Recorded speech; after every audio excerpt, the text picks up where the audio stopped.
എടുത്തുചാട്ടം എല്ലാ മനുഷ്യൻ്റെയും വലിയൊരു വീഴ്ചയാണ്.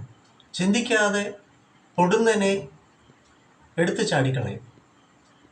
മറ്റൊരു വ്യക്തികളെക്കുറിച്ച് ചില സമൂഹത്തെക്കുറിച്ചൊക്കെ തെറ്റിദ്ധാരണയും സ്വയം ആക്കി വയ്ക്കും. ശരിക്കും മനസ്സിലാക്കാതെയാണ് ഓരോരുത്തരും മറ്റുള്ളവരെക്കുറിച്ച് മോശമായിട്ട്, അല്ലെങ്കിൽ ആരെങ്കിലും എന്തെങ്കിലും പറഞ്ഞു എന്ന് കേട്ടിട്ട് അവരെക്കുറിച്ച് മോശം ആക്കി മനസ്സിൽ ചിത്രീകരിച്ച് അത് സ്ഥിരീകരിച്ച് വയ്ക്കും. ഉദാഹരണം, ഒരു പഴയ കഥയിൽ ഒരു തെരുവ് നായ, ഒരു സാധാരണ ഈ റെയിൽവേ സ്റ്റേഷൻ ഉണ്ടല്ലോ, ഈ റെയിൽവേ ക്രോസ്, ഈ ചെറിയ റെയിൽവേ ഒരു ഗ്രാമത്തിൽ അങ്ങനെ ക്രോസ് ചെയ്ത് പോകുന്ന, അതിൻ്റെ അടുത്ത് താമസിച്ചിരുന്ന ഒരു പാവങ്ങൾ ആയിട്ടുള്ള ഒരു ദമ്പതികൾ, അവർക്കൊരു 3 വയസ്സൊരു കുഞ്ഞ്. അപ്പോൾ ഗേറ്റ് ഒന്നുമില്ല, ഇവർക്ക് പ്രധാന ഗേറ്റ് ഒന്നുമില്ല, ലെവൽ ക്രോസ് അതിൻ്റെ അടുത്തായിട്ട് ഇവർ താമസിക്കുകയാണ്. അങ്ങനെ തെരുവിലെ നായ സ്ഥിരം വരികയും ഇവർ കുറച്ച് ഭക്ഷണം കൊടുക്കുകയും, അപ്പോൾ ഈ 3 വയസ്സ് ഈ കുട്ടിക്ക് ഈ പട്ടിയുമായിട്ട് അടുപ്പം ഉണ്ടാവുകയും ചെയ്യുന്നു. അപ്പം നിത്യേന ഈ പട്ടി വരുന്നു, ഈ 3 വയസ്സുകാരൻ പയ്യൻ ഈ പട്ടിയായിട്ട് കളിക്കുന്നു. അങ്ങനെ നാളുകൾ കടന്നു പോവുകയാണ്. അങ്ങനെ ഈ കുട്ടിയുടെ അച്ഛൻ ജോലിക്ക് പോയി, അമ്മ അടുക്കള പണിയിലാണ്. അപ്പോൾ എപ്പോഴും പോലെ കുട്ടി പുറത്ത് കളിക്കുന്നു പട്ടിയായിട്ട്. അപ്പോൾ കുറച്ചു നേരമായിട്ട് ഈ കുട്ടിയുടെ അനക്കമൊന്നും കാണുന്നില്ല. എന്ന ഇടയ്ക്ക് പട്ടിയുടെ കൊര കേട്ടു. അങ്ങനെ ഈ വീട്ടമ്മ ഓടി വന്ന് വെളിയിൽ നോക്കിയപ്പോഴത്തേക്ക് ഈ പട്ടിയുടെ വായ്ക്കകത്ത് മൊത്തം ചോര, കുഞ്ഞിനെ കാണാനുമില്ല. അപ്പോൾ ഇവരാകെ പേടിച്ച് പരിഭ്രമിച്ച് തൊട്ടടുത്ത് കിടന്ന ഒരു വലിയ മടൽ, തെങ്ങിൻ്റെ ഒരു വലിയ മടലെടുത്ത് ഈ പട്ടിയെ തല്ലി.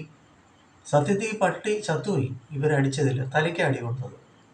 അപ്പോഴത്തേക്ക് ഈ ശബ്ദം കേട്ടിട്ട് കുഞ്ഞ് ഈ കുട്ടി ഒളിച്ച് കളിക്കുകയായിരുന്നു പട്ടിയായിട്ട്. അങ്ങനെ ഓടി വരുമ്പം ഇവരാകെ പതറിപ്പോയി. അയ്യോ, കൊച്ച് ഓടി വരുന്നല്ലോ, പട്ടിയെ ഇവർ തല്ലി കൊല്ലുകയും ചെയ്തു. സംഭവം എന്തുവായിരുന്നു?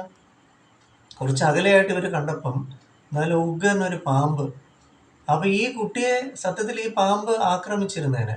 പട്ടിയാണ് ഈ കുട്ടിയെ രക്ഷപ്പെടുത്തിയത്. പട്ടിയും പാമ്പുമായിട്ട് വിഷയമുണ്ടായി. പാമ്പിൻ്റെ ചോരയായിരുന്നു ഈ പട്ടിയുടെ വായ്ക്കകത്ത്. ഇങ്ങനെ ഒരു കഥ ഇങ്ങനെ സംഭവിച്ചു. അത് യാഥാർത്ഥ്യമായിരിക്കും. ഞാൻ കേട്ട് അറിഞ്ഞ ഒരു കഥ നിങ്ങളോട് പങ്കുവയ്ക്കുന്നു. പണ്ട് കേട്ട് പോയ എൻ്റെ പഴയ ഓർമ്മയിൽ നിന്ന് നിങ്ങളോട് ഇപ്പോൾ പങ്കുവയ്ക്കുന്നു എന്നേ ഉള്ളൂ. അപ്പോൾ എന്നത് ഇന്നേ കാലത്തും എക്കാലത്തും വാസ്തവമാണ്, ഒരു കാര്യത്തെക്കുറിച്ച് സ്ഥിരീകരിക്കാതെ. അപ്പോൾ ശരിക്കും പറഞ്ഞാൽ ഇതൊരു പാരനോയിഡ് എന്ന് പറയുന്ന ഒരു മാനസികാവസ്ഥയിലേക്ക് വരെ ചിലരെ കൊണ്ടെത്തിക്കുക, സംശയരോഗം. അതുകൊണ്ട് എന്നെ സമീപിക്കാം. ഞാൻ കൊല്ലായത്തിലെ മെഡിറ്ററേനിയൻ ഹോസ്പിറ്റലിലെ സൈക്കോളജിസ്റ്റാണ്. 9605743596 എൻ്റെ നമ്പർ. നമ്മുടെ NP സ്കൂൾ ഓഫ് തോട്ട്സ് മുഖത്തിലേലും കൗൺസിലിംഗ്, സൈക്കോതെറാപ്പി, സൈക്കോളജിയായിട്ട് ബന്ധപ്പെട്ട adolescent counselling, child's counselling, clinical ആയിട്ടുള്ള കാര്യങ്ങൾക്ക്, അല്ലെങ്കിൽ ഹിപ്നോതെറാപ്പി ഒക്കെ ഉണ്ട്. ഔഷധമില്ല, മരുന്നില്ലാതെയാണ് വന്ന് സേവനം നേടും. അതുകൊണ്ട് എടുത്തുചാട്ടം പാടില്ല. വെറുതെ ആരെങ്കിലും പറയുന്ന കേട്ട് അല്ലെങ്കിൽ ഒരു കാര്യം സ്ഥിരീകരിക്കാതെ ഒന്നിലും ആരെയും ഒന്നും വിമർശിക്കുകയോ കുറ്റപ്പെടുത്തുകയോ പഴിചാരുകയോ വിഷയങ്ങൾക്ക് പോവുകയോ ചെയ്യരുത് എന്നാണ് ഈ കഥ നമ്മെ പഠിപ്പിക്കുന്നത്. വെൽക്കം.